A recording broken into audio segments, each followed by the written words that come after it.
Di pinggir hutan yang orang-orang sebut Alas Waringin, berdiri sebuah pohon besar yang udah jadi bahan bisik-bisik warga sejak dulu. Ukurannya nggak masuk akal, batangnya segede 4 pelukan orang dewasa. Akarnya mencuat dari tanah kayak urat naga, dan daunnya lebat sampai-sampai cahaya matahari pun kayak enggan nyentuh tanah di bawahnya. Tapi yang paling bikin orang nggak habis pikir, batang pohon itu selalu basah, siang maupun malam, bahkan waktu kemarau panjang. Kalau dipegang basahnya bukan kayak air hujan, lengket, hangat, dan baunya. Anjir, mirip bau besi karatan campur amis darah. Orang-orang kampung bilang, ojo cedak-cedak kono le, pohon iku dudu sembarangan, ana sing jaga. Jangan mendekat ke sana nak, pohon itu bukan pohon biasa. Ada yang menjaganya. Kata mereka, setiap malam Jumat Kliwon, dari sela akar pohon itu muncul cahaya merah. Kadang samar, kadang terang kayak api. Dan dari jauh kalau kamu berani ngintip, kelihatan kayak ada bayangan orang berdiri. Tapi, begitu didekati, langsung hilang. Sudah banyak orang yang coba nekat datang malam-malam. Entah karena penasaran, entah karena sombong. Tapi hampir semuanya nggak pernah balik dengan kondisi yang sama. Ada yang tiba-tiba jadi gila, ada yang sakit keras, dan ada juga yang hilang tanpa jejak. Cuma motornya doang yang ketemu di tepi hutan, masih nyala, lampunya kedip-kedip kayak kedip mata orang sekarat. Salah satu orang yang dengar cerita itu, dan justru makin penasaran adalah Bayu. Anak muda umur 20-an, tinggal nggak jauh dari desa itu. Hidupnya pas-pasan, bahkan cenderung susah. Sejak bapaknya meninggal, Bayu cuma tinggal berdua sama ibunya di rumah kecil di pinggiran sawah. Ibunya jualan sayur di pasar, tapi hasilnya nggak seberapa. Sedangkan Bayu kerja serabutan, kadang bantu bangunan, kadang ngojek, kadang ya cuma nongkrong nunggu nasib. Akhir-akhir ini, hidup Bayu makin berat. Motor satu-satunya rusak, kontrakan ibunya nunggak 2 bulan, dan warung tempat dia biasa ngutang udah mulai nagih. Setiap malam Bayu duduk di beranda rumahnya, ngelamun lihat bintang yang kadang ketutup mendung. Dalam hati dia sering ngomong pelan, andai aku bisa kayak mendadak, ya Allah. Asal ibu bisa senang lagi. Tapi entah kenapa, setiap kali dia ngomong begitu, di telinganya kayak ada suara bisikan halus. Suara perempuan pelan tapi dingin. Kayak itu gampang, Bayu. Sasurani bayar harga. Pertama kali dia dengar suara itu, Bayu langsung nengok ke belakang, tapi nggak ada siapa-siapa. Angin pun nggak ada. Cuma suara jangkrik dan kodok di sawah. Dia pikir itu cuma halusinasi karena stres. Tapi malam berikutnya suara itu datang lagi. Datanglah ke pohon di Alas Waringin, pohon yang basah oleh darah orang-orang yang berjanji. Bayu kaget, bulu kuduknya langsung berdiri. Pohon di Alas Waringin, pohon yang sering diceritain orang-orang desa itu. Dia ingat dulu waktu kecil, mbahnya pernah cerita. Katanya pohon itu dulu ditanam oleh seorang dukun sakti bernama Ki Warno. Ki Warno dulu terkenal bisa manggil makhluk gaib buat bantu orang jadi kaya, tapi setelah dia mati, rohnya nggak pernah tenang. Pohon itu, kata mbahnya, tumbuh tepat di tempat dia dikubur. Sejak saat itu, setiap orang yang datang buat minta kekayaan pasti ngasih tumbal. Dan darah tumbal itulah yang bikin pohon itu nggak pernah kering. Bayu waktu kecil cuman manggut-manggut, nggak percaya. Tapi sekarang, waktu hidupnya udah segitu susahnya, cerita itu malah jadi terasa kayak peluang. Masa iya cuma cerita bohong? Kalau beneran bisa bantu, kenapa nggak dicoba? Pikir Bayu dalam hati. Malam itu Bayu nggak bisa tidur. Dia bolak-balik di kasur, matanya terus mandang langit-langit rumah yang udah retak-retak. Suara ibunya ngorok kecil di kamar sebelah terdengar tenang. Tapi dalam kepala Bayu, suara bisikan itu terus bergema. Datanglah ke pohon itu. Kalau kau berani, jam udah nunjukin hampir tengah malam. Udara mulai dingin. Bayu akhirnya bangun, nyalain lampu minyak kecil di meja, terus duduk sambil ngerokok. Dia liatin korek api yang nyala redup di tangannya. Dalam hati, dia berdebat sendiri. Aku waras gak sih? Masa ia mau ke tempat kayak gitu cuma gara-gara pengen kaya?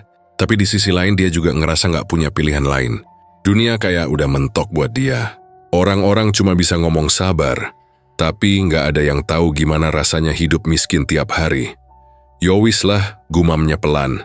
Sekali seumur hidup, aku pengen nyoba sesuatu yang beda.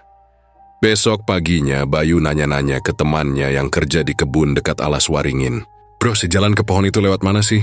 Temannya langsung pasang muka kaget. Lo ngopo kowe takon ngono? Ojo macem-macem yu. Wong sing wani kesana ora ono sing bali normal. Bayu cuma ketawa hambar, aku cuma pengin lihat doang bro. Gak ngapa-ngapain kok. Tapi temannya tetap ngingetin, kalau niatmu ora bersih bakal didatengin. Hati-hati yu, sepanjang siang itu Bayu kayak gak tenang. Setiap lewat cermin, dia ngerasa kayak ada bayangan lain di belakangnya, padahal pas nengok kosong.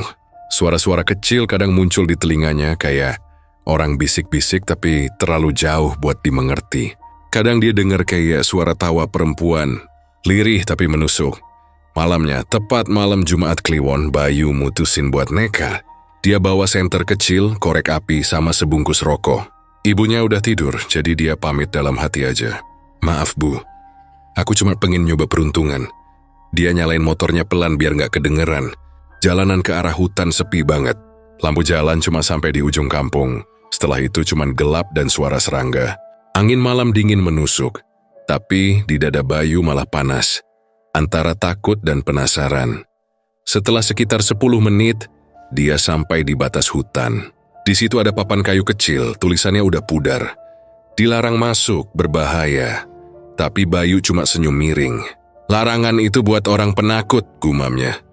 Dia matiin motor, taruh di pinggir jalan, lalu jalan kaki masuk ke hutan. Di bawah sinar bulan setengah, pepohonan tinggi menjulang kayak bayangan raksasa. Daun-daun kering berderak di bawah kakinya. Suara burung malam kadang terdengar jauh di atas. Tapi makin dalam dia melangkah, makin aneh suasananya. Udara berubah jadi lembab dan entah kenapa, bau amis mulai tercium samar. Dia nyorot senter ke depan, dan di kejauhan, kelihatan sesuatu besar berdiri tegak di tengah hutan. Itu dia, pohon waringin yang katanya selalu basah. Waktu Bayu deketin, jantungnya mulai deg-degan. Pohon itu benar-benar besar. Lebih tinggi dari dugaan. Daun-daunnya bergoyang pelan padahal angin gak ada. Dan batangnya ya Tuhan basah. Mengilap di bawah cahaya bulan. Bayu nyentuh pelan. Rasanya lengket. Pas dia lihat tangannya, ada cairan merah gelap nempel di jari. Darah Bayu mundur 1 langkah, nahan napas. Tapi rasa takutnya anehnya gak bikin dia lari. Malah bikin penasaran. Ini darah beneran? Bisiknya pelan. Tiba-tiba dari arah akar pohon ada suara krah. Kayak dahan patah. Senter Bayu goyah. Dia nyorot ke arah suara tapi gak ada apa-apa. Hanya akar-akar besar melingkar kayak ular tidur. Tapi anehnya, akar itu kayak bergerak pelan. Bayu ngelus dada. Ah, mungkin angin. Tapi detik berikutnya angin bertiup pelan membawa suara bisikan yang jelas banget di telinganya. Selamat datang Bayu. Senter di tangannya langsung gemetar. Dia muter badan tapi gak ada siapa-siapa. Suaranya datang dari segala arah, kayak dari dalam tanah, dari atas daun, bahkan dari balik kulit pohon itu sendiri. Kau datang karena ingin kaya kan? Bayu nelen ludah. Siapa kamu? Suaranya serak. Aku penjaga pohon ini. Aku yang bisa kasih kau segalanya. Emas, uang, keberuntungan. Asal kau mau menukar sesuatu yang lebih berharga. Bayu mundur 2 langkah, tapi suara itu makin lembut. Kayak ngerayu. Kasihan ibumu Bayu. Kau ingin lihat dia terus hidup miskin? Kau bisa bantu dia. Cuma dengan 1 janji kecil. Bulu kuduk Bayu berdiri semua. Dia ngerasa udara di sekitar mulai dingin banget. Tapi dari sela akar, ada hawa panas keluar. Senter Bayu tiba-tiba redup lalu mati. Sekarang cuma sinar bulan yang tersaring lewat daun-daun. Di depan matanya, pohon itu berdenyut pelan, seperti makhluk hidup yang lagi bernapas. Sing wani janji bakal sugih nganti turune mati. Suara itu berubah jadi bahasa Jawa pelan.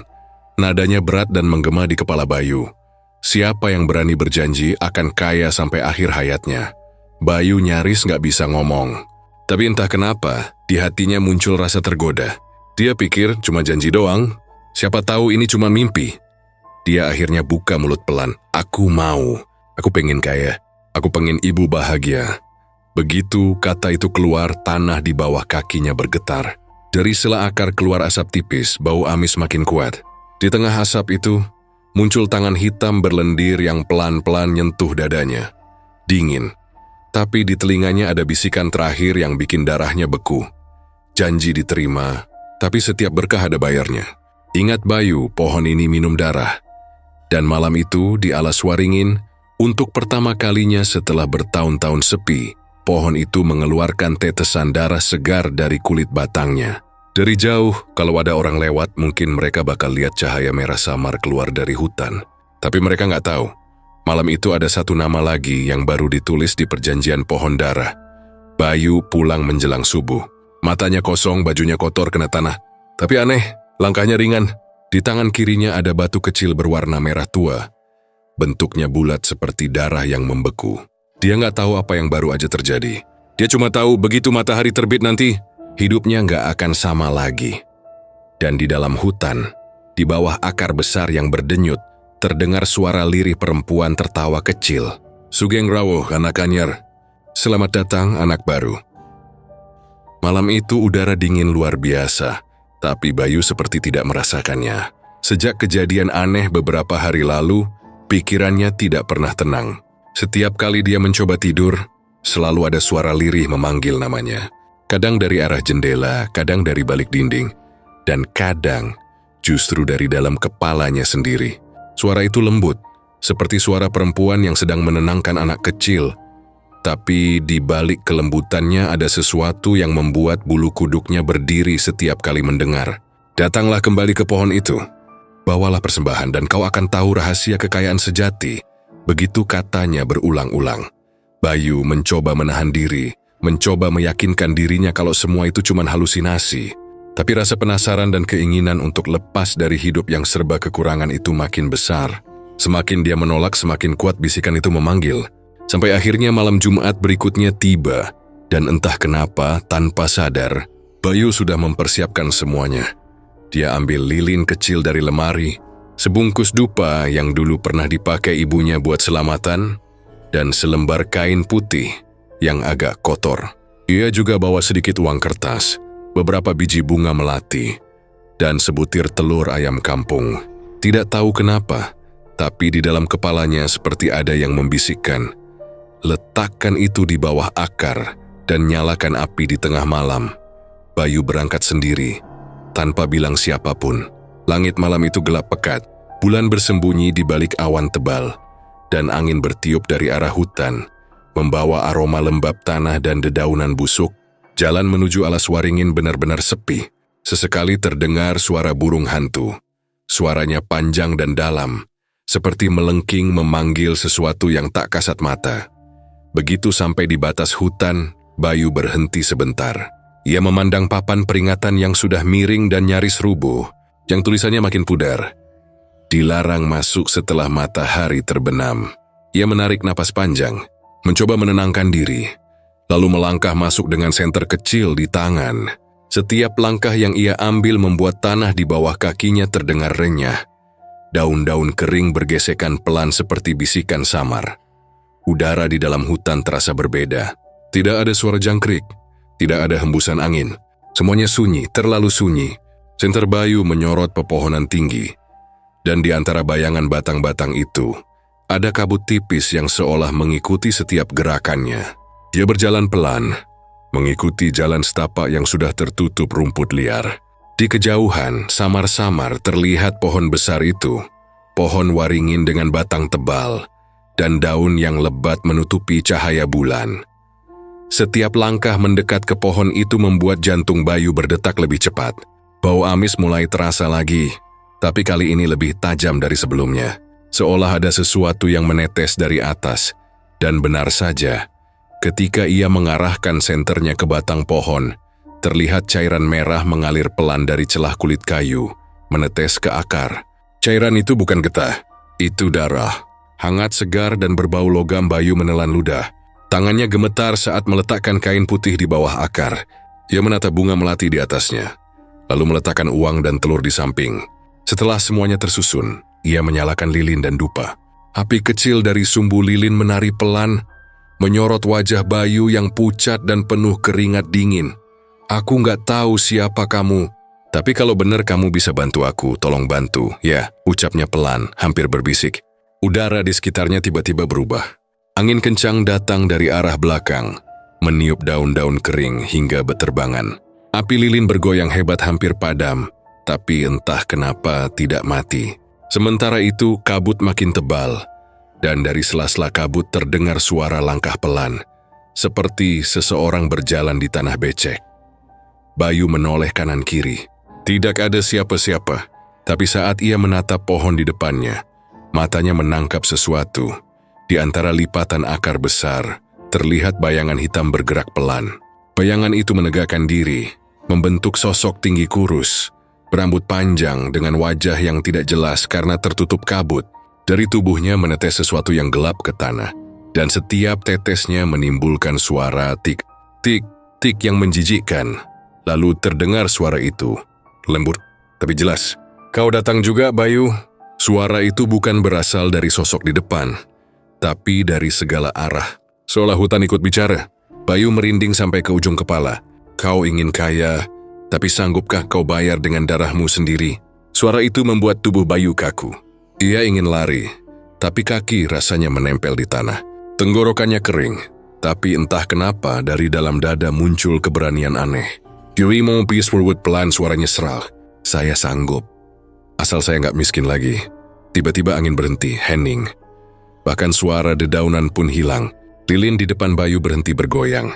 Apinya tegak lurus seolah menunggu sesuatu. Lalu perlahan, dari sela akar yang paling besar keluar tangan.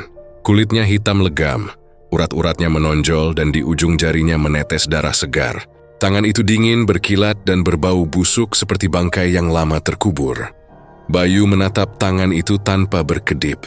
Tangan itu pelan-pelan mendekat lalu membuka telapak. Di atasnya ada batu kecil berwarna merah tua, berkilau samar. "Ambillah. Ini tanda perjanjianmu. Mulai malam ini rezekimu akan lancar. Tapi ingat, setiap bulan satu nyawa harus kembali ke pohon ini." Bayu menatap batu itu lama.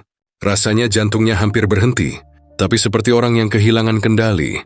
Tangannya perlahan terulur, mengambil batu itu. Saat jarinya menyentuh, tubuhnya tersentak hebat seperti kesetrum. Pandangannya gelap sesaat, dan di dalam kegelapan itu ia melihat sesuatu. Ia melihat dirinya duduk di kursi besar, dikelilingi uang, emas, dan mobil. Tapi di belakangnya berdiri banyak bayangan hitam tanpa wajah. Semuanya menatap dengan mata merah menyala.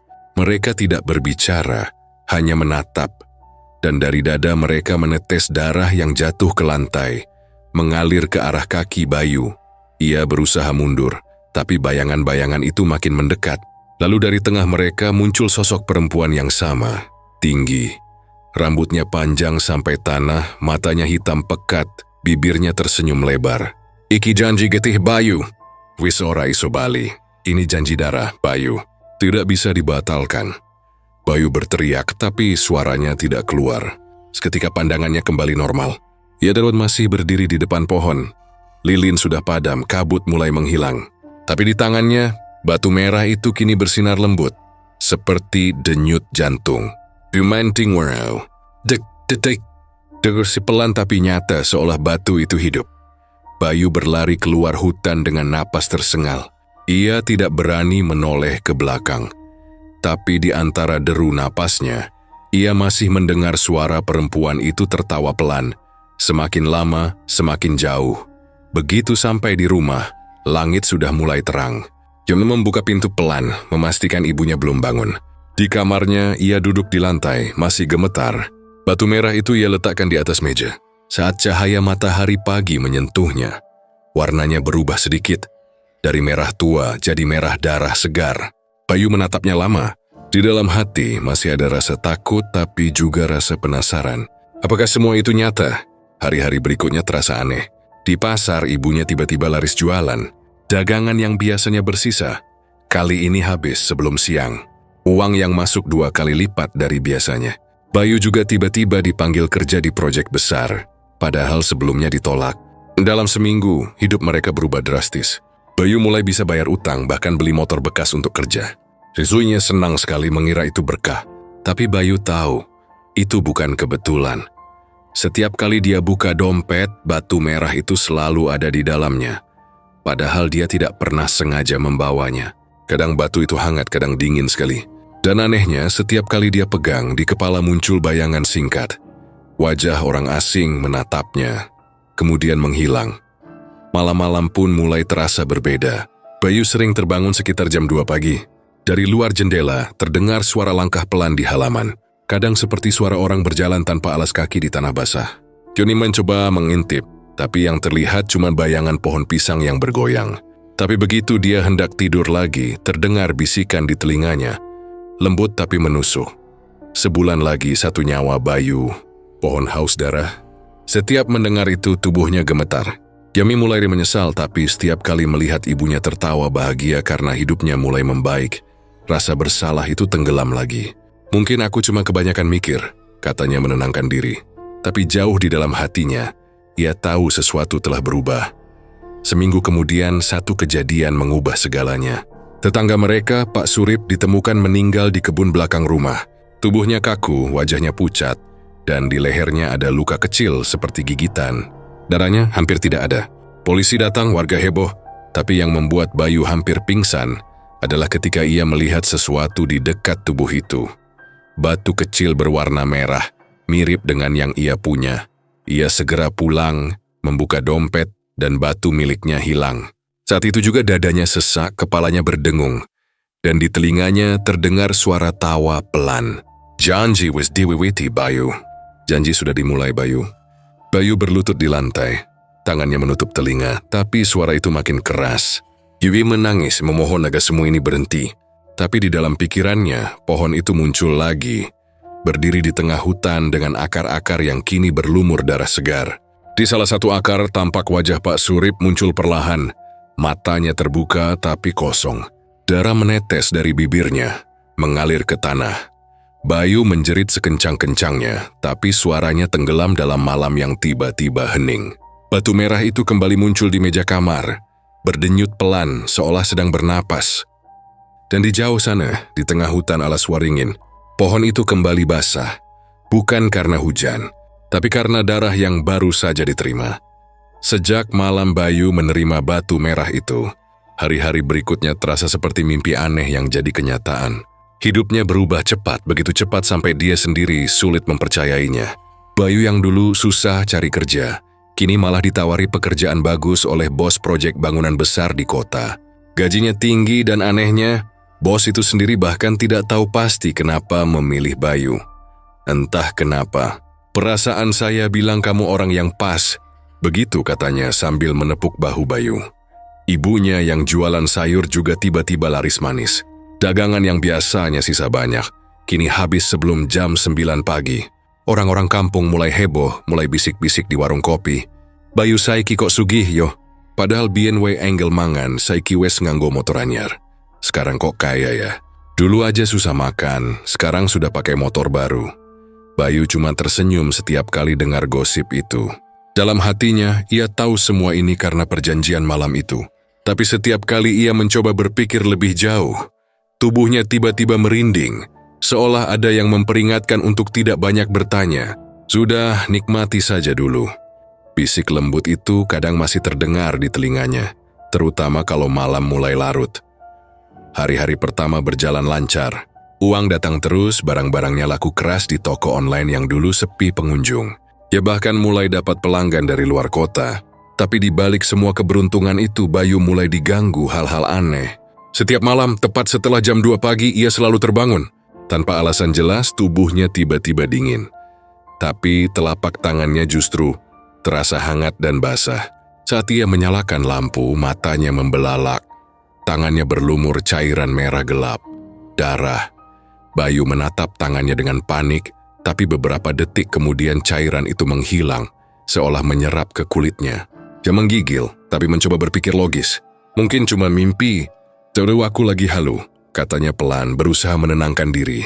Tapi rasa takut itu nggak hilang. Setiap kali dia tidur lagi, mimpi yang sama selalu datang. Dia melihat dirinya berdiri di depan pohon waringin.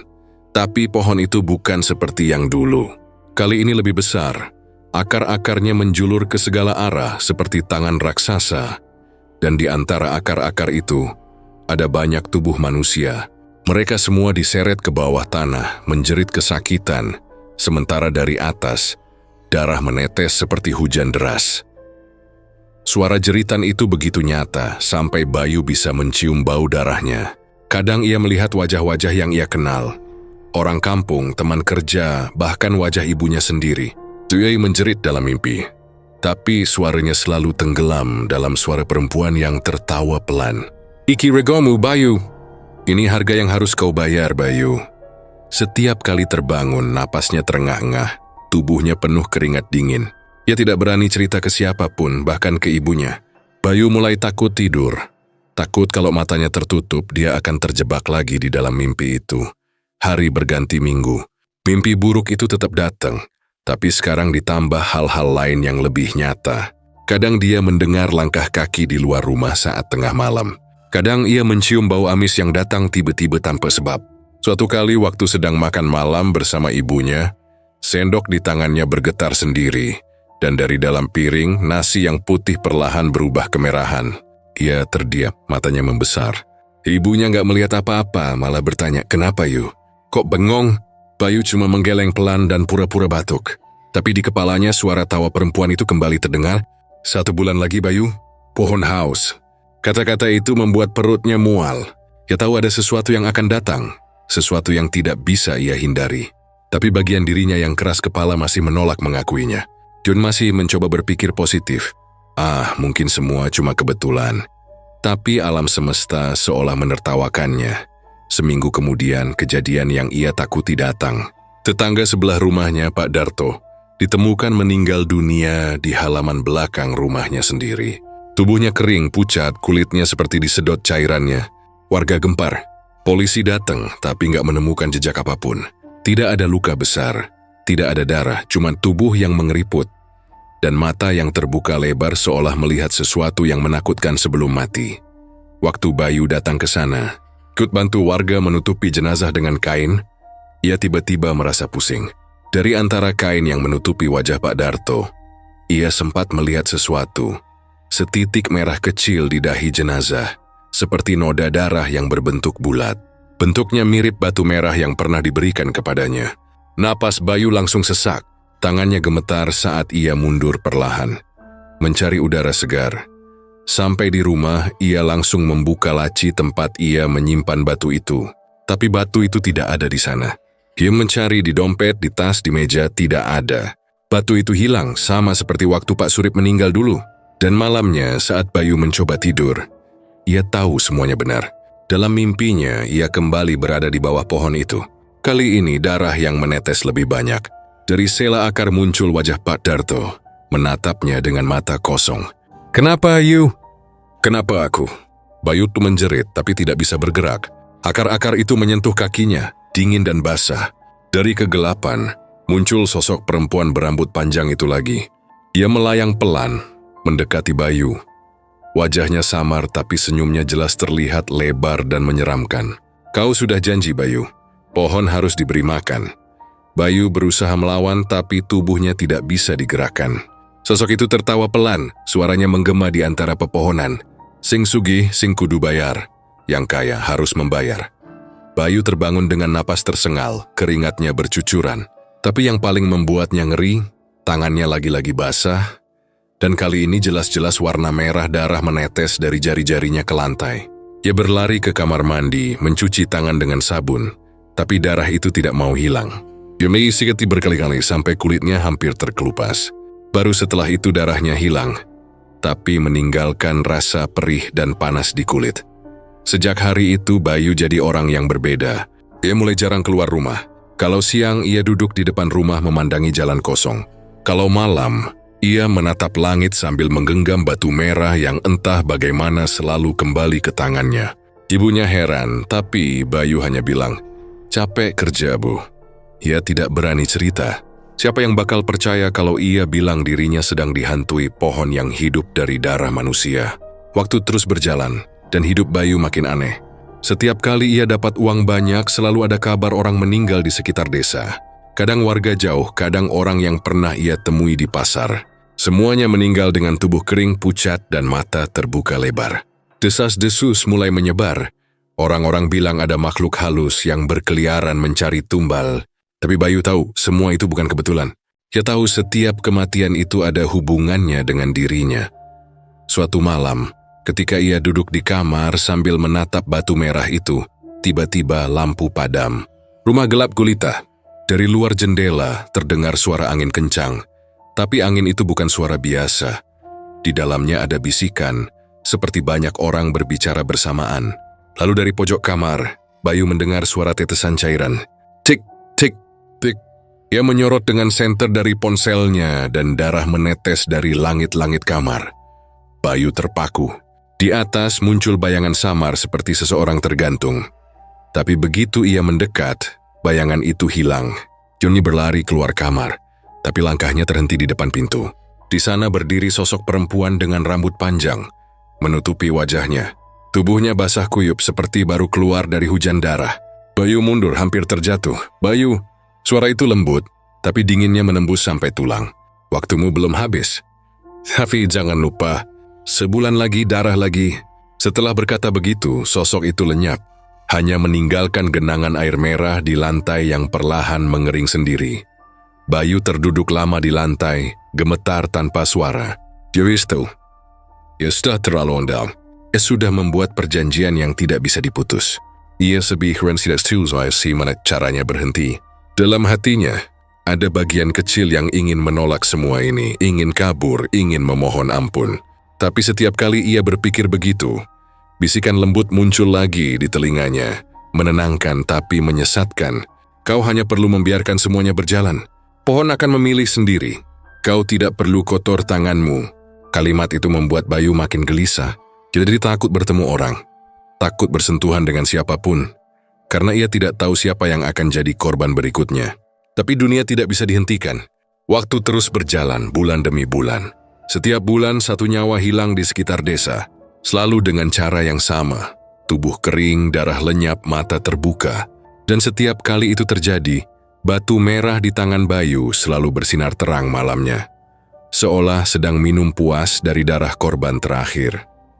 Bayu mencoba mencari bantuan. Ia datang ke orang pintar, ke dukun tua di desa seberang. Tapi setiap kali ia cerita, wajah dukun itu pucat. Klit, iki wis ora mainan. Sing kowe gawe iku janji getih. Ora iso dibatal ke. Nak, ini bukan main-main. Yang kamu buat itu janji darah. Tidak bisa dibatalkan. Bayu memohon, tolong mbah, aku nggak mau kaya lagi, aku cuma mau semuanya selesai. Tapi mbah itu cuma menggeleng pelan, lalu menatap Bayu dengan tatapan kasihan. Sing wis melu perjanjian. Mung iso mandek nek pohon sing jupuh. Yang sudah ikut perjanjian hanya bisa berhenti kalau pohon itu sendiri yang mengambilmu. Kalimat itu menancap di kepala Bayu berhari-hari. Ia tidak bisa makan, tidak bisa tidur. Setiap malam ia menatap cermin, dan kadang melihat bayangannya sendiri tersenyum balik padanya. Tapi dengan mata hitam pekat dan darah menetes dari bibir. Ia mulai kehilangan kendali. Tidak tahu lagi mana mimpi, mana kenyataan. Dan di tengah semua itu, dari kejauhan di dalam hutan alas waringin, pohon itu semakin besar. Kulit batangnya makin merah, dan suara berdenyutnya terdengar semakin keras setiap malam. Seolah jantungnya berdegup bersama ketakutan Bayu. Malam-malam berikutnya, Bayu tidak lagi mimpi. Tapi justru mulai mendengar bisikan itu saat ia terjaga. Suara perempuan itu semakin dekat. Kadang terdengar di samping telinganya saat ia sedang duduk sendirian. Kadang dari dapur, kadang dari dalam lemari. Sebentar lagi Bayu, satu nyawa lagi. Jam setelah dikuasikan bertemu lagi di bawah akar. Dan di malam itu untuk pertama kalinya, Bayu sadar. Mimpi buruknya bukan lagi mimpi. Itu panggilan, dan waktunya hampir tiba. Sejak kematian Pak Darto, hidup Bayu nggak pernah benar-benar tenang. Kini selalu merasa diawasi. Kadang dari pojok rumah, kadang dari pantulan kaca jendela, dan yang paling parah, setiap kali ia dapat rezeki besar, entah dari bonus proyek, atau barang dagangan yang tiba-tiba laku keras, selalu ada berita duka menyusul. Awalnya ia menolak percaya. Ia bilang pada dirinya sendiri itu cuma kebetulan. Tapi setelah bulan kedua berlalu, ia mulai sadar, gak ada yang kebetulan. Malam itu, angin bertiup pelan dari arah selatan membawa bau amis yang aneh. Bayu duduk di teras, ngerokok sambil melamun. Ibunya udah tidur sejak jam 9 malam. Rumah sepi. Hanya suara jangkrik dan sesekali anjing menggonggong dari kejauhan. Tapi di antara keheningan itu, telinganya menangkap sesuatu. Suara bisikan yang samar. Waktu wis kedak, Bayu. Waktunya sudah dekat, Bayu. Bayu langsung merinding. Rokok di tangannya jatuh ke lantai. Dia berdiri cepat, menatap ke arah kebun di samping rumah. Tidak ada siapapun, tapi suara itu terasa nyata. seolah berhembus tepat di samping telinganya. "Sopo kui?" "Siapa itu?" katanya setengah berteriak. Tidak ada jawaban, hanya angin yang berdesir makin kencang. Ia menelan ludah, hatinya berdebar. Lalu dari jauh, ia melihat sesuatu, kilatan merah kecil di arah hutan alas waringin. Cahaya itu muncul sebentar lalu hilang. Bayu tahu betul dari mana cahaya itu berasal.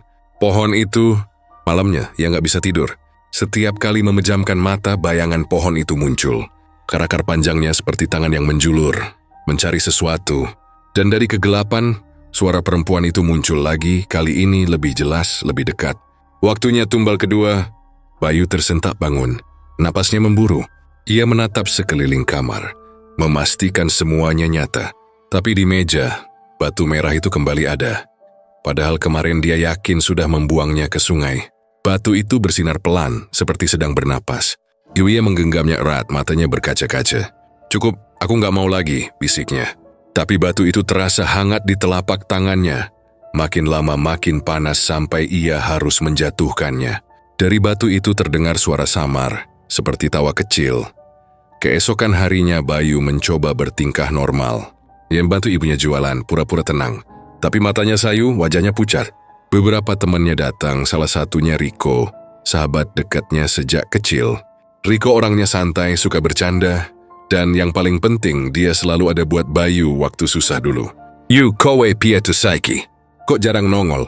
Yu, kamu gimana sih sekarang? Kok jarang kelihatan?" Bayu cuma senyum kecil. "Hehe, sibuk kok." Riko tepuk pundaknya. "Sibuk apa?" "Sibuk mikir duit ya," katanya sambil tertawa. Tapi Bayu nggak ikut ketawa. Ia cuma diam. Ada sesuatu di dalam dirinya yang nggak tenang tiap kali dekat Riko. Seolah ada bayangan gelap yang menggantung di atas kepala temannya itu. Sore itu mereka nongkrong di warung kopi dekat jalan desa. Angin sore lumayan adem, tapi entah kenapa Bayu merasa udara di sekelilingnya berat. Dari kejauhan suara gamelan dari acara hajatan terdengar sayup, tapi di telinganya semua terdengar jauh. Riko masih ngobrol, tapi suaranya seperti teredam. Sampai akhirnya Bayu melihat sesuatu yang membuat darahnya berhenti mengalir. Di belakang Riko, di bayangan pohon pisang, terlihat sosok perempuan berambut panjang, berdiri diam, menatap ke arah mereka. Rambutnya menutupi wajah, tubuhnya basah seperti habis disiram. Bayu langsung menjatuhkan gelas kopinya. "Ko, ayo pulang," katanya cepat. Riko bingung, "Lo, ngopo toyu?" "Tolong ko ayo pulang." Suaranya tegang, matanya nggak lepas dari sosok itu. Tapi begitu ia menatap lagi, sosok perempuan itu sudah hilang. Hanya daun pisang yang bergoyang pelan. Malam itu, Bayu tidak bisa berhenti memikirkan wajah Riko. Ada perasaan aneh yang terus menghantui. Dia tahu sih sesuatu buruk akan terjadi, tapi dia nggak tahu bagaimana caranya menghentikan. Ia berdoa, ia mencoba membakar batu merah itu lagi. Tapi setiap kali ia bakar, api malah padam sendiri. Tengah malam, saat jam menunjukkan pukul 12 lewat sedikit, suara itu datang lagi. "Bayu," darah kedua sudah dipilih. Bayu bangun dari tidurnya, keringat dingin membasahi punggung. Ia menatap sekeliling kamar. Lampu mati, tapi jendela terbuka. Dari arah luar, angin masuk membawa bau busuk seperti bangkai. Ia menatap ke arah hutan di kejauhan. Dan dari sana terlihat cahaya merah samar. Kali ini lebih terang dari sebelumnya, seperti sinar dari bara api besar. Ia tahu pohon itu sedang bangun. Juga tisu ada sesuatu yang sedang terjadi. Pagi harinya, kabar buruk datang. Warga geger ada mayat ditemukan di pinggir alas waringin. Tubuhnya kering, kulitnya pucat seperti kertas, dan matanya kosong menatap langit. Itu Riko. Bayu langsung lemas begitu mendengar namanya disebut. Yuri datang ke lokasi bersama warga lain. Polisi sudah datang, tapi mereka juga kebingungan. Tidak ada tanda kekerasan, tidak ada darah di tanah. Tapi di bawah tubuh Riko ada jejak merah panjang yang mengarah ke dalam hutan, ke arah pohon itu. Bayu berdiri kaku, wajahnya pucat pasi. Dalam hatinya ia tahu, ini bukan kebetulan. Ia ingin menjerit tapi suaranya tertelan di tenggorokan. Ia hanya bisa menatap tubuh sahabatnya itu yang kini terbujur kaku. Dan entah kenapa, di leher Riko terlihat seperti bekas sentuhan tangan. Tapi warnanya bukan lebam biasa, lebih seperti bekas darah yang sudah kering. "Ko, maafin aku." Bayu berbisik lirih, hampir nggak keluar suara. Tapi di telinganya, suara perempuan itu muncul lagi, lembut tapi menusuk. Pohon hanya mengambil yang perlu, Bayu. Jangan menolak rezeki yang sudah datang. Bayu berbalik cepat menatap sekeliling. Tidak ada siapapun, tapi daun-daun di sekitar hutan bergerak. Meski angin tidak bertiup, dia tahu dia tidak sedang sendirian. Sejak malam itu Bayu tidak bisa makan. Setiap kali ia mencoba menelan, rasanya seperti darah. Tidur pun tidak bisa. Setiap kali ia menutup mata, wajah Riko muncul. Tersenyum, tapi matanya kosong. "Kenapa aku, Yu?" Suara itu terngiang terus. Bayu mulai kehilangan akal. Ia mendatangi seorang kiai di kampung sebelah, berharap bisa menenangkan hatinya. Tapi setelah mendengar ceritanya, sang kiai malah menatapnya lama. Lalu berkata pelan, "Le sing kowe lakoni iku ora iso uwal. Yen wis janji kudu ono tumbal. Tapi elingga, kabeh sing urip yo bakal bali. Nak, apa yang kamu lakukan itu nggak bisa dilepaskan. Kalau sudah janji pasti ada tumbal. Tapi ingat, semua yang hidup pasti akan kembali." Bayu menunduk, air matanya jatuh. "Saya cuma pengen semuanya berhenti, Pak," katanya. Tapi sang kiai hanya menggeleng menepuk bahunya. "Siji wae kereni le. Kowe kudu wani ngadepi sing jaluk. Cuma ada satu cara. Nah, kamu harus berani menghadapi yang meminta itu." Kalimat itu terus terngiang di kepala Bayu. Tapi bagaimana caranya menghadapi sesuatu yang bahkan bukan manusia? Malam-malam berikutnya Bayu makin tersiksa. Suara-suara mulai muncul di mana-mana. Kadang dari dalam lemari, kadang dari bawah kasur. Suara perempuan yang sama, tapi kali ini lebih jelas, lebih keras. "Tumbal wis loro. Siji maneh Bayu lan kabeh rampung." Tumbal sudah 2. Satu lagi Bayu dan semuanya selesai. Bayu menjerit menutup telinganya, tapi suara itu tetap terdengar di kepalanya. Batu merah itu terus bersinar di meja. Makin terang setiap kali Bayu ketakutan. Ia tahu pohon itu haus lagi. Dan kali ini dia tidak akan diam. Beberapa hari setelah kematian Riko, warga menemukan jejak darah baru di jalan dekat sawah. Mereka kira itu darah hewan, tapi warnanya terlalu pekat. Jejak itu membentuk garis panjang menuju arah hutan. Banyak warga takut keluar malam sejak saat itu. Tapi Bayu tahu semua jejak itu datang untuknya. Ia duduk di depan rumah malam itu, menatap ke arah hutan yang gelap. Angin malam dingin menusuk tulang. Di kejauhan burung hantu bersuara lirih. Dan entah kenapa batu merah di tangannya mulai bergetar pelan.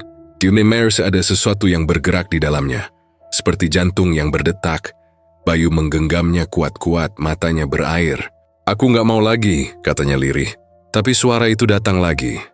Kali ini lebih lembut, hampir seperti belayan. "Bayu, kayak tumbal ketiga bukan pilihanmu. Tapi bagian dari perjanjianmu." Dan untuk pertama kalinya Bayu menangis keras. Ia menyesal. Dia menyesal pernah pergi ke hutan itu malam itu. Menyesal pernah percaya dengan bisikan setan di balik pohon darah itu. Tapi nasi sudah jadi bubur. Ia tahu satu hal pasti. Riko meninggal karena keserakahannya sendiri. Sampai dini hari, Bayu belum juga tidur. Ia hanya duduk di lantai, memandangi batu merah itu yang kini bersinar terang. Seperti bara api hidup. Dari jendela Kunian melihat cahaya merah di kejauhan lagi. Cahaya dari arah pohon. Cahaya itu berdenyut pelan seperti sedang memanggilnya. Dan tanpa sadar mulut Bayu bergetar, mengucap pelan seperti dihipnotis. "Aku bakal bali. Aku akan kembali." Sejak kematian Riko, suasana di desa Waringin Kulon berubah jadi mencekam. Malam-malam yang dulu cuma diisi suara jangkrik dan angin sepoi, sekarang berubah jadi malam yang sunyi aneh. Gak ada yang berani keluar rumah setelah Isya. Orang-orang menutup pintu rapat-rapat, menyalakan dupa, dan membaca doa masing-masing. Bahkan anjing-anjing kampung yang biasanya menggonggong sepanjang malam, kini lebih sering diam. Kadang hanya merengek pelan. Diminutis ke Haus hutan. 3 orang meninggal dalam 2 bulan terakhir. Semua dengan ciri yang sama, kulit kering, mata kosong, dan darah menghilang. Polisi sempat datang, tapi akhirnya menyerah. Mereka nggak nemuin apapun. Tidak ada sidik jari, tidak ada luka. Hanya misteri yang bikin bulu kuduk warga berdiri. Suatu sore, para tetua desa berkumpul di rumah Pak Lurah. Mereka membicarakan kejadian-kejadian itu. Bayu ikut duduk di pojokan, diam pura-pura nggak tahu apa-apa. Meski dalam dadanya ada rasa takut yang luar biasa. "Ini sudah keterlaluan," kata Pak Lurah sambil menghela napas berat. Warga sudah nggak tenang. 3 orang meninggal tanpa sebab. Harus ada yang kita lakukan. Seorang lelaki tua dengan kain sarung dan tongkat di tangannya menimpali. Aku wis ngomong bien, sing ganggu iku dudu wong. Tapi perjanjian lawas sing diurip kemana? Aku sudah bilang dulu, yang mengganggu itu bukan manusia, tapi perjanjian lama yang dihidupkan lagi. Perjanjian apa maksudmu, Pak? Tanya warga lain. Lelaki tua itu menatap ke arah Bayu sejenak, lalu menunduk. Kita perlu panggil Mbah Suro. Cuma dia yang ngerti asal-usul pohon itu. Nama itu langsung bikin suasana di ruangan jadi hening. Mbah Suro, dukun tua yang tinggal di ujung desa, sudah jarang terlihat sejak lama. Orang-orang bilang dia punya kemampuan melihat sing ora katon yang tak terlihat. Dulu, waktu masih muda, Mbah Suro pernah jadi saksi satu-satunya orang yang selamat dari ritual pesugihan di hutan Alas Waringin. Malam itu, beberapa warga pergi menjemput Mbah Suro. Bayu ikut diam-diam di belakang, pura-pura ingin bantu padahal rasa takutnya makin besar. Dalam hatinya, ia tahu pertemuan itu bakal mengungkap sesuatu yang selama ini ia sembunyikan. Mbah Suro datang menjelang tengah malam. Jalannya pelan, tongkat kayunya mengetuk tanah setiap langkah. Wajahnya keriput, tapi matanya tajam seperti menembus isi dada orang. Ia duduk di kursi bambu yang sudah disiapkan. Bau dupa langsung memenuhi ruangan. Mbok menawa aku isi iso nulungi, tak coba delok, katanya pelan. Kalau aku masih bisa membantu akan ku coba lihat. Pak Lurah mengangguk hormat. Kami cuma pengen ngerti, Mbah, apa yang sebenarnya terjadi. Mbah Suro menarik napas panjang, lalu menatap keluar jendela ke arah hutan yang samar di kejauhan. Pohon itu bukan pohon biasa, katanya lirih. Alas Waringin wisora susi meneh. Nuroh lawas sing digandeng karo perjanjian getih. Alas Waringin sudah tidak suci lagi. Ada roh kuno yang terikat oleh perjanjian darah. Semua yang ada di ruangan diam, mendengarkan dengan tegang. Ratusan tahun lalu, lanjutnya, ada seorang dukun sakti bernama Ki Warno. Dia dulu orang yang sangat dihormati tapi juga ditakuti. Dia menguasai banyak ilmu, termasuk ilmu penolak bala dan penglaris. Tapi semakin tua, hatinya makin hitam. Intuition dan keseni yang tak habis. Ia pergi ke hutan itu, Alas Waringin, dan melakukan tapa brata berhari-hari. Sampai suatu malam ia menancapkan tongkat pusakanya di tanah, lalu berkata, Aku ora bakal mati, aku bakal urip ing saben getih sing dikorbanke wong sing tamak. Aku tidak akan mati. Aku akan hidup dalam setiap darah yang dikorbankan oleh orang serakah. Mbah Suro berhenti sejenak, menatap wajah-wajah yang mendengarkan. Segayak malam itu, tanah di bawah pohon tempat tongkat itu ditancapkan berubah. Setiap kali hujan, tanahnya nggak pernah kering. Dari akar pohon keluar cairan merah seperti darah. Orang-orang zaman dulu pikir itu cuma kutukan, tapi ternyata itu perjanjian. Ki Warno menukar rohnya dengan kekayaan yang abadi. Siapapun yang datang ke pohon itu dengan niat tamak, akan terikat dengan roh Ki Warno tanpa sadar. Pohon itu jadi wadahnya, tubuhnya, jantungnya. Dan darah yang menetes itu bukan sekadar simbol, tapi darah nyata dari tumbal-tumbalnya. Suasana ruangan mendadak dingin. Beberapa orang menunduk sambil komat kamit membaca doa. Sementara Bayu duduk di pojok, tubuhnya bergetar pelan. Keringat dingin mengalir di pelipisnya. Ia merasa pandangan Mbah Suro seperti menembus jiwanya. Pak Lurah menelan ludah. Apa bisa pohon itu dihancurkan? Mbah Suro menggeleng pelan. Ora gampang. Selama ana sing percaya karo janji kekayaan, roh Ki Warno bakal tetap urip. Sing iso mong wong sing wis ndadeke perjanjian iku, dialah kuncine. Tidak mudah. Selama ada yang percaya pada janji kekayaan itu, roh Ki Warno akan terus hidup. Hanya orang yang sudah membuat perjanjian itu yang bisa jadi kuncinya. Kalimat itu seperti petir di kepala Bayu. Ia merasa napasnya berhenti sejenak. Semua mata perlahan mengarah padanya. Mbah Suro menatap tajam. Bayu, suaranya berat. Kowe ngerti opo sing tak omong iki to? Jelui siapa yang sedang aku bicarakan kan? Bayu terdiam. Dia nggak bisa bohong lagi. Matanya mulai berair. Mbah, aku nggak tahu bakal begini. Aku cuma pengen hidup lebih baik. Aku nggak pengen nyakitin siapa-siapa. Suaranya gemetar, warga langsung riuh. Beberapa mundur ketakutan, ada yang berbisik-bisik.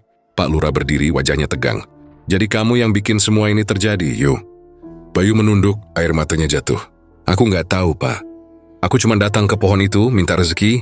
Aku nggak tahu kalau bakal ada tumbal. Mbah Suro memejamkan mata sejenak, lalu berkata lirih, "Setan ora tau maringi tanpa njaluk bali. Li, setan tidak pernah memberi tanpa meminta kembali." Nah, malam itu, warga sepakat untuk melakukan ritual penutupan di pohon alas waringin. Mbah Suro memimpin, tapi sebelum pergi dia berpesan pada Bayu, "Kowe kudu melu. Gen ora roh iku ora bakal tenang. Kamu harus ikut. Kalau tidak, roh itu tidak akan tenang." Bayu hanya mengangguk pelan, meski di dalam dirinya rasa takutnya meledak. Menjelang tengah malam, mereka berjalan menuju hutan. Obor menyala di tangan tiap orang. Suara jangkrik perlahan lenyap begitu mereka mendekati batas hutan. Alam terasa berat seolah udara di sana lebih padat dari biasanya. Di depan mereka, pohon alas waringin menjulang gelap dan besar. Kulit batangnya mengilap merah basah meski tidak hujan.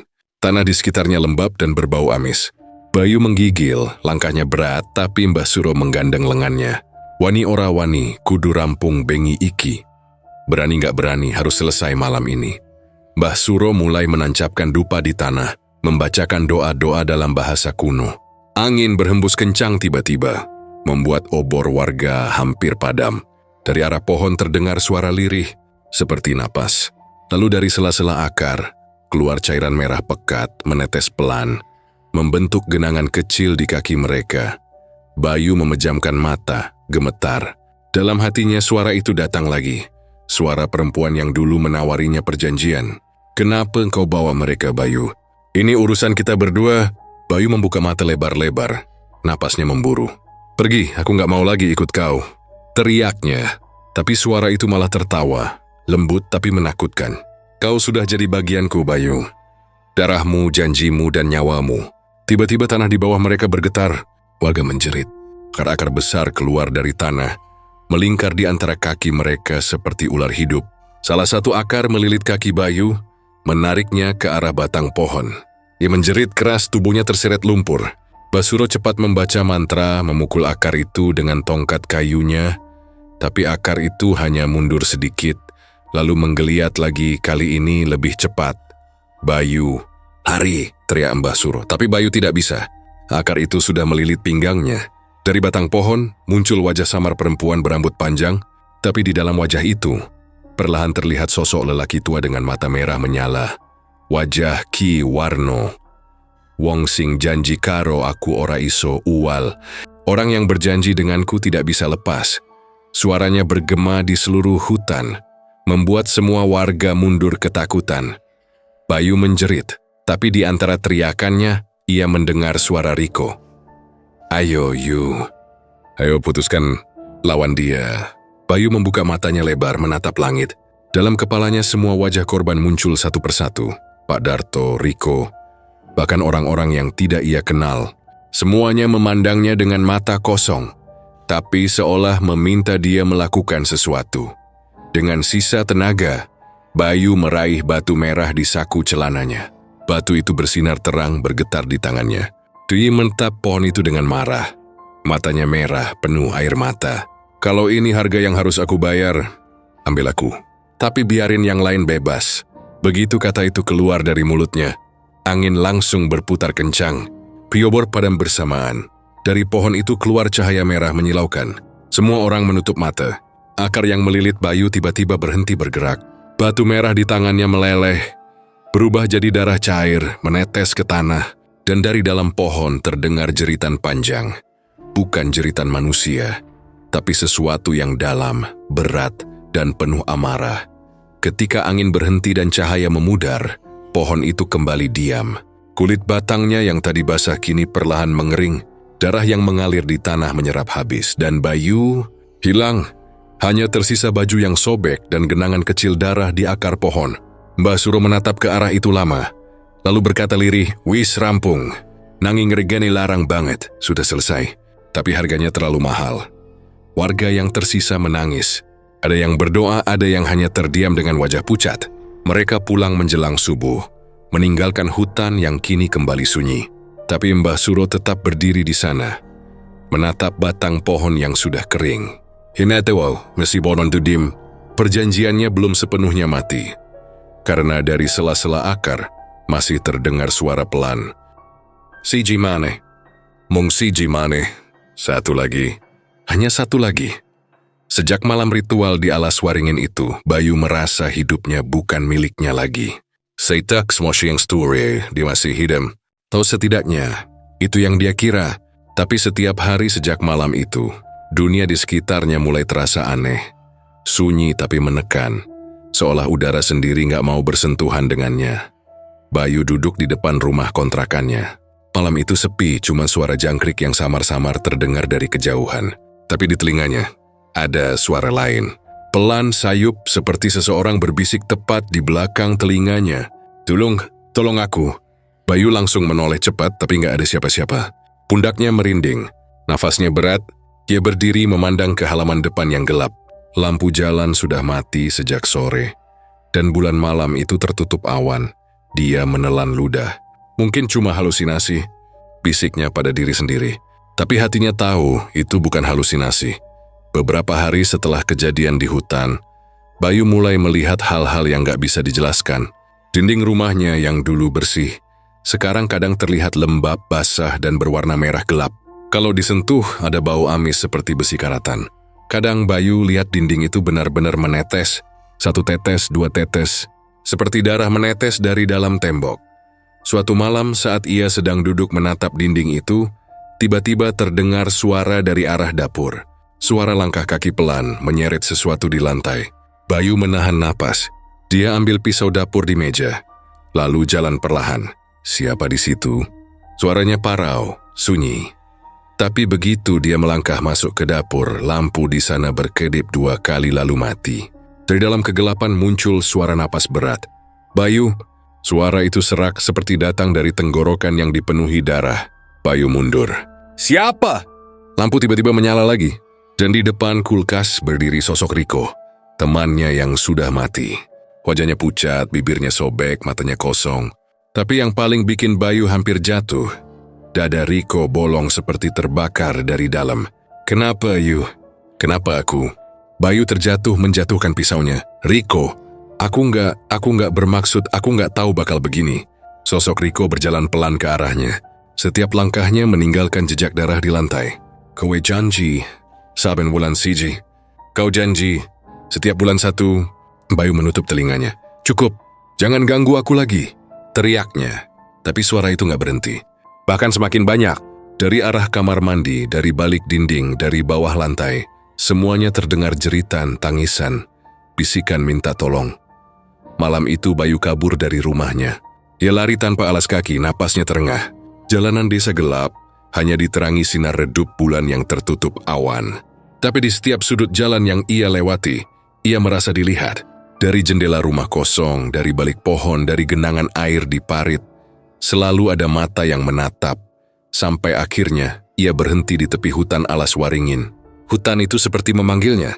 Udara di sana dingin, tapi entah kenapa tubuh Bayu seperti terbakar dari dalam. Ya tahu, semua ini belum selesai. Kalau semua ini gara-gara aku, ya udah, gumamnya pelan. Aku sendiri yang harus nyelesain. Langkahnya berat tapi pasti. Rumput basah menyentuh kakinya. Suara kodok dan jangkrik seperti menjauh. Saat ia masuk lebih dalam, kabut tebal turun perlahan, menutup jalan setapak di depannya. Bayu berhenti. Di hadapannya berdiri pohon alas waringin itu. Tapi kali ini, bentuknya sudah berbeda. Batangnya membengkak, kulitnya menghitam seperti arang, dan dari setiap celahnya mengalir cairan merah kental. Akar-akarnya menjulur panjang, bergerak pelan seperti jari tangan raksasa. Di sela-sela akar itu muncul wajah-wajah. Wajah orang-orang yang pernah jadi tumbal. Pak Darto, Riko, bahkan wajahnya sendiri. Samar tapi jelas. Bayu tertegun, matanya melebar. Iki opo? Ini apa? Lalu dari tengah batang pohon, muncul wajah perempuan berambut panjang. Matanya hitam pekat, senyumnya dingin. Suaranya terdengar seperti bisikan ribuan mulut yang bersatu. Kau datang lagi, Bayu. Janjimu belum lunas. Bayu menatapnya dengan marah. Aku udah kasih nyawaku waktu itu. Kau udah ngorbanin semuanya. Apalagi yang kau mau? Perempuan itu tersenyum. Kau nggak mati malam itu. Aku cuma menandai. Kau hidup, tapi separuh jiwamu ada padaku. Dan setiap bulan bagian itu haus darah. Bayu mundur. Tapi akar-akar itu mulai menjulur ke arahnya. Jangan bohongi dirimu. Lihat tanganmu. Bayu menatap tangannya dan hampir muntah. Telapak tangannya penuh noda darah segar. Padahal dia tidak merasa menyentuh apapun. Tapi begitu diperhatikan lebih lama, darah itu menetes ke tanah dan membentuk jejak kaki kecil, seperti seseorang berjalan menjauh darinya. Bayu menjerit. "Hentikan! Aku nggak mau terus-terusan kayak gini." Perempuan itu menatapnya tajam. "Kalau kau ingin bebas, satu hal yang harus kau lakukan, balikkan darahmu." "Apa maksudmu?" "Bayarlah janji dengan hidupmu sendiri. Gantikan tumbal yang belum terbayar." Bayu memejamkan mata. Air matanya menetes. "Kalau aku mati, si Wind berdai." Sosok itu tersenyum. "Mungkin, tapi rohmu akan tinggal di sini bersamaku." Bayu menatap pohon itu lama, napasnya berat. Lalu ia teringat semua yang ia lakukan. Keserakahannya, ketakutannya, semua dosa yang ia coba lupakan. Dia tahu tak ada jalan keluar lain. Ia mengambil batu merah yang dulu diberi oleh tangan hitam itu. Entah bagaimana batu itu kembali muncul di sakunya. Batu itu berdenyut pelan, seperti jantung. Dia berlutut di depan pohon itu. "Kalau ini satu-satunya cara, aku pasrah." Ia menggenggam batu itu kuat-kuat sampai darahnya sendiri menetes di atasnya. Batu itu mulai bercahaya merah terang. Dari dalam pohon, terdengar suara menggeram keras. Lalu tanah di sekitarnya bergetar. Tapi di saat itu juga, muncul bayangan Riko di sampingnya. "You, jangan. Iki jebakan maneh. You, itu jebakan lagi." Bayu menatap ke arah Riko, bingung. "Tapi aku harus nyelesain semuanya kok. Orang gono karane. Kowe si isong ngelawan. Iling, sing kuat dudu perjanjiannya, tapi niatmu. Bukan begitu caranya. Kamu masih bisa melawan. Ingat yang kuat bukan perjanjiannya, tapi niatmu." Bayu terdiam. Matanya menatap batu merah itu. Lalu tiba-tiba ia menghantamkan batu itu ke tanah keras-keras. Batu itu pecah, meledak dalam cahaya merah terang. Suara perempuan tadi menjerit marah. Akar-akar pohon bergerak liar, menghantam tanah dan udara. "Kau bodoh! Kau menghancurkan jantung kekayaanmu sendiri." Bayu berteriak balik. "Lebih baik miskin daripada jadi iblis sepertimu." Akar-akar itu menghantam tubuhnya. Ia terlebar beberapa meter menabrak batang pohon kecil. Dadanya perih, tapi ia bangkit lagi. Dengan sisa tenaga, ia meraih pisau kecil di kantong jaketnya. Pisau yang dulu dikasih ayahnya sebelum meninggal. Ia menatap pohon itu, lalu berlari ke arahnya, menancapkan pisau itu tepat ke jantung batang yang berdarah itu. Begitu pisau masuk, dari pohon itu keluar jeritan panjang, menggelegar. Angin berputar kencang, daun-daun berterbangan, dan langit mendadak merah. Bayu berteriak. Tubuhnya terseret oleh arus angin. Tapi ia tetap menekan pisau itu sampai tangannya berdarah. "Kowe durung ngerti opo sing wis kok lakoni. Keribo belum tahu berapa yang sudah kamu lewas." Suara itu bergema lalu perlahan memudar. Bayu jatuh tersungkur. Pohon itu kini diam. Batangnya retak, kulitnya mengering cepat seperti dibakar dari dalam. Kabut menghilang. Durikin berhandu. Semua sunyi. Bayu berusaha berdiri tapi tubuhnya lemah. Nafasnya tersengal. "Cuma nasi imbo yang kini tampak seperti kayu mati." "Sudah selesai," katanya lirih. Tapi saat ia melangkah mundur, dari balik pohon muncul sosok dirinya sendiri. Persis sama, tapi dengan mata hitam pekat dan senyum mengerikan. "Belum Bayu, aku adalah bagianmu yang tak bisa mati." Sosok itu mendekat perlahan. Bayu mundur, ketakutan. Ia ingin lari, tapi tubuhnya nggak bisa bergerak. "Kau udah buang perjanjiannya. Tapi aku tetap hidup di sini, karena aku lahir dari niatmu." Sosok itu menyentuh wajahnya, dan kulit Bayu terasa dingin seperti es. Dunia di sekelilingnya mulai gelap. Dia mencoba melawan, tapi pandangannya mengabur. Dalam kabut terakhir yang ia lihat, sosok itu tersenyum, lalu masuk ke tubuhnya. Semuanya jadi gelap. Beberapa jam kemudian, warga menemukan Bayu tergeletak di bawah pohon alas waringin. Tubuhnya lemas tapi masih hidup. Mereka membawanya pulang, tapi sejak malam itu Bayu berubah. Ia jarang bicara. Pandangannya kosong dan tiap malam Jumat Kliwon, warga kadang dengar suara orang bicara dari dalam rumahnya. 2 suara, tapi hanya 1 orang di dalam. Dan dari arah hutan, pohon alas waringin yang mereka kira sudah mati, mulai basah lagi. Pelan, tetes demi tetes. Seperti darah yang kembali menetes dari akar kehidupan. yang tak pernah benar-benar padam. Malam itu hujan turun deras, tapi anehnya, suara petir nggak pernah benar-benar terdengar. Langit hitam, angin berputar kencang di atas hutan alas waringin. Daun-daun bergesekan, seperti ada sesuatu yang bergerak di antara pepohonan. Desa di sekitar situ sudah lama tertidur, tapi malam itu, beberapa orang masih terjaga. Bukan karena belum tidur, tapi karena mereka mendengar suara yang bikin jantung berhenti berdetak. Suara teriakan dari arah hutan. Panjang, serak, menyakitkan. Tolong! Ampun. Itu suara Bayu. Warga yang tinggal paling dekat dengan tepi hutan Pak Wito langsung bangun. Dia keluar rumah, bawa senter. Tapi begitu sinar senter diarahkan ke arah hutan, kabut tebal menutupi semuanya. Suara itu berhenti mendadak. Bayu? Memanggilnya, tapi cuma gema angin yang menjawab. Sementara itu di dalam hutan, Bayu berusaha sekuat tenaga buat kabur. Tapi akar-akar dari pohon alas waringin bergerak makin cepat, seperti ular lapar. Dari tanah muncul tangan-tangan hitam berlendir. Menggeliat, berebut menarik kakinya. Setiap kali ia mencoba berdiri, satu tangan menariknya jatuh lagi ke tanah basah. Lepasin aku. Aku udah nyesel, teriak Bayu. Tapi pohon itu seperti hidup, batangnya bergemuruh. Suara seperti tawa serak terdengar dari dalam. Janji ora iso dibatalke Bayu. Janji tidak bisa dibatalkan Bayu. Bayu menjerit mencakar tanah, tapi tanah di bawahnya berubah jadi lumpur merah. Yang bau amisnya menusuk hidung. Lumpur itu naik perlahan, menutupi lutut, pinggang, dada. Dia berusaha menarik napas, tapi udara seakan lenyap. Dari dalam pohon muncul wajah-wajah orang yang pernah ia kenal. Wajah Riko, wajah Pak Darto, wajah ibunya yang meninggal waktu dia masih kecil. Semuanya menatapnya dengan mata kosong. Ayo you. Waktumu wes tekan. Ayo you. Waktumu sudah tiba. Bayu berteriak sekencang-kencangnya. Tapi akar-akar itu sudah melilit seluruh tubuhnya. Tangan-tangan dari tanah menariknya masuk lebih dalam. Suara tulangnya patah terdengar jelas di antara suara hujan. Jeritannya berhenti tiba-tiba. Lalu semuanya sunyi.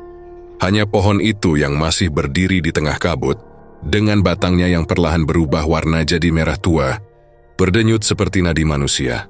Keesokan paginya, kabut masih menggantung rendah di atas hutan. Beberapa warga datang bersama Mbah Suro untuk memastikan keadaan.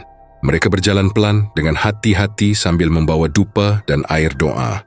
Udara di sana dingin, tapi bukan dingin biasa. Dingin yang menusuk sampai ke tulang.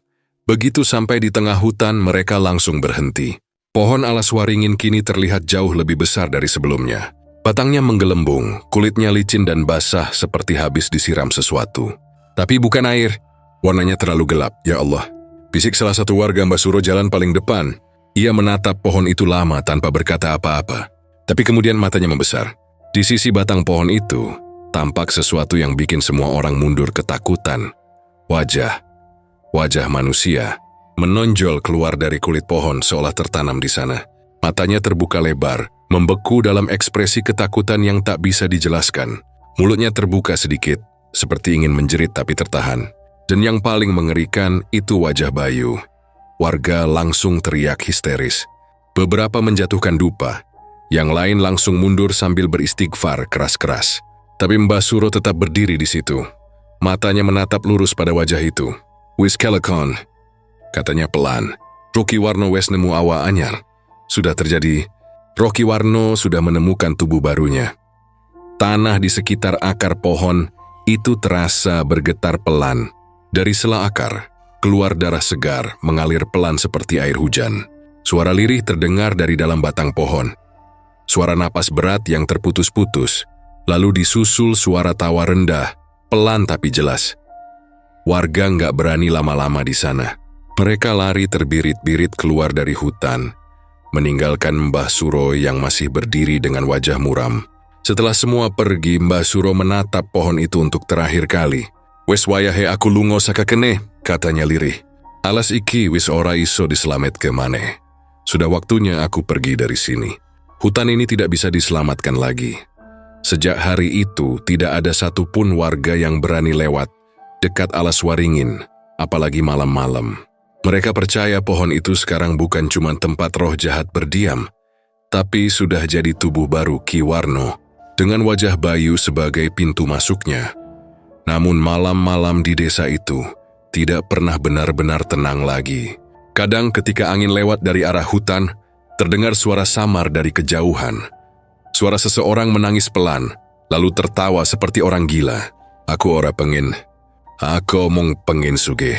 Aku tidak mau. Aku cuma mau kaya. Suara itu datang dan pergi. Kadang terdengar sampai ke rumah-rumah yang paling dekat dengan tepi hutan. Anak-anak dilarang main di sana. Bahkan siang hari pun orang dewasa enggan lewat.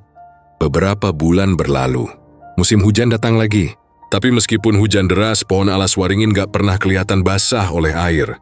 Dari jauh, batangnya selalu tampak berkilau merah gelap. Seperti dilapisi sesuatu yang kental. Dan setiap kali bulan purnama muncul, dari arah batang itu terlihat sekelebat cahaya merah yang berkedip pelan, seperti nadi yang berdenyut. Ada seorang pemuda dari desa lain yang gak percaya cerita itu. Namanya Hadi. Dia datang malam-malam dengan senter, katanya mau buktikan sendiri bahwa itu cuma cerita kampung yang dibesar-besarkan. Paling cuma pohon tua biasa, katanya sambil ketawa. Orang kampung aja yang suka lebay. Warga udah coba larang tapi Hadi tetap nekat. Malam itu, dia jalan ke tengah hutan sendirian. Langit cerah gak ada angin. Tapi begitu sampai di tengah, semua suara hilang. Gak ada jangkrik, gak ada burung, gak ada apa-apa. Hening banget. Hadi menyorotkan senter ke depan dan disitulah dia lihat pohon itu. Besar, hitam, basah. Tapi begitu dia dekati, senter di tangannya berkedip, lalu mati. Ia menepuk-nepuk baterainya, tapi gak nyala lagi. Sial, gumamnya. Dia coba mundur, tapi tiba-tiba dari arah pohon terdengar suara tetesan. Tik, tik, tik. Naik suara itu makin cepat sampai akhirnya jatuh di bahunya. Hadi menyentuhnya, dan tangannya penuh cairan merah. Darah. Dia menatap ke atas dan di sana, di antara dahan, ada sesuatu menggantung. Bukan daun, tapi tubuh. Tubuh seseorang pucat, dengan wajah membeku ketakutan. Matanya terbuka, tapi bukan putih bola mata yang kelihatan, melainkan hitam semua. Dan di antara tubuh-tubuh itu, wajah Bayu muncul dari batang pohon. Menatapnya, bibirnya bergerak pelan. Kowe pengen sugih tuh? Kau cingin kaya ya? Hadi menjerit, lari secepat mungkin, tapi dari belakangnya terdengar suara akar bergeser, tanah bergetar dan suara tawa serak yang memanjang. Besoknya, warga nemuin senter Hadi di pinggir hutan, tapi nggak ada orangnya. Hanya selembar sandal tergeletak di lumpur. Dan di tanah, ada jejak kaki yang menuju ke dalam hutan, lalu berhenti begitu saja. Sejak itu cerita tentang pohon darah alas waringin makin tersebar kemana-mana. Orang-orang dari luar desa datang. Ada yang cuma pengen lihat, ada yang beneran pengen nyoba pesugihan. Tapi yang aneh, dari semua yang datang gak semuanya pulang. Kadang cuma motornya yang ditemukan di tepi jalan. Kadang cuma dompet. Kadang cuma darah segar di akar pohon. Beberapa malam, warga desa yang tinggal paling dekat bilang mereka lihat bayangan seseorang duduk di bawah pohon itu, sendiri sambil menatap tanah. Kalau diperhatikan lama-lama, sosok itu mirip banget sama Bayu, tapi wajahnya nggak kelihatan jelas. Kadang dia berdiri, lalu masuk ke dalam batang pohon, menghilang begitu saja. Mbah Suro akhirnya pergi dari desa itu. Demilu pergi, dia sempat bilang ke Pak Lurah, selama ana sing tamak, pohon iku ora bakal mati. Selama masih ada orang tamak, pohon itu tidak akan mati. Dan benar saja, sampai bertahun-tahun kemudian, alas waringin tetap jadi tempat yang ditakuti. Pohon itu makin besar, daunnya makin rimbun. Dan kalau kamu lewat di dekat situ malam-malam, kamu pasti ngerasa kayak dia ngeliatin balik. Ada satu pesan yang turun-temurun disampaikan warga ke anak cucunya. Ojo nganti kepengin sing dudu duwekmu. Tuyon jaluk sugih saka sing ora katon. Jangan ingin sesuatu yang bukan milikmu. Jangan minta kaya dari yang tak terlihat. Karena di hutan itu, masih berdiri pohon besar yang selalu basah. Bukan karena air, tapi darah. Darah dari mereka yang gagal bayar janji. Darah dari orang-orang yang pikir kekayaan bisa dibeli dengan nyawa. Dan kalau kamu suatu malam lewat dekat sana, lalu lihat batang pohon itu berkilau merah di bawah sinar bulan, jangan mendekat, jangan menatap lama-lama. Sebab katanya, kalau kamu tatap terlalu lama, salah satu wajah di batang pohon itu bakal membuka matanya dan tersenyum padamu. Lalu malam berikutnya, kamu gak akan bisa tidur. Karena di antara suara jangkrik dan angin, kamu bakal dengar bisikan pelan dari arah luar jendela. Kowe pengen sugito? Siji maneh. Mung siji maneh. Satu lagi. Hanya satu lagi. Dan saat kamu lihat tanganmu sendiri mulai basah warna merah, itu tandanya kamu udah ditandai.